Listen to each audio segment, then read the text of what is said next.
बना के।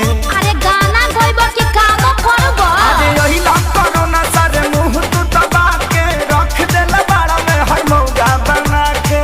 सटक दादा लॉकडाउन खुली अब कब जी, अरे कब जी, अरे कब जी। अरे कबो ना जी हमर मौगी खेलत बिया पबजी, हम तो दुनू बेरा कटटानी सब्जी।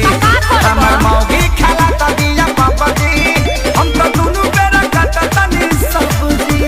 ए देखो हौ लुगा धइल बा आदमी खानी खींच दो ना तो पुलिस के फोन करके कह देब कि हमार भतार 4 दिन से खोखता। अरे ना हो जातनी जातनी। हाँ ठीक बा जल्दी जा।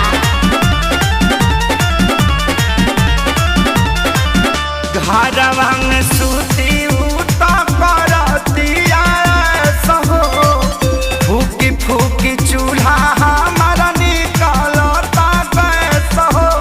अरे घर में मत छोड़ो प्रदूषण हो जाई। घरवा में सूती उता करतिया सहो, फूकी फूकी चूल्हा हमारा निकलता गैस हो। झाड़ू लगाई फिर पोछा लगाई, अपन दर्द के तना ले बताई। हाँ तो बैठ के हुड़बा। कौन दिन तू देखौला ए रब जी, अरे रब जी, अरे रब जी। हमर मौगी खेलत बिया पबजी, हम तो दुनू बेरा काटतानी सब्जी। हमर मौगी खेलत बिया पबजी, हम तो दुनू बेरा काटतानी सब्जी।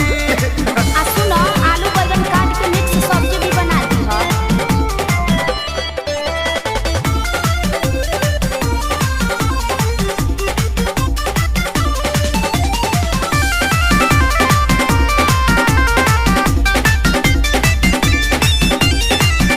माझी माझी बरतन दर्द करता कालाई, अब से करो ना सरऊ लेला तू विदाई।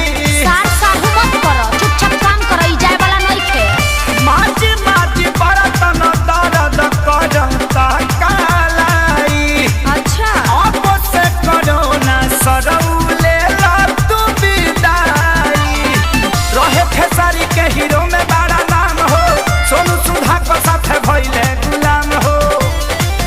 सभे रोवे घर में बैठी डभ डभ जी, अरे डभ जी, अरे डभ जी।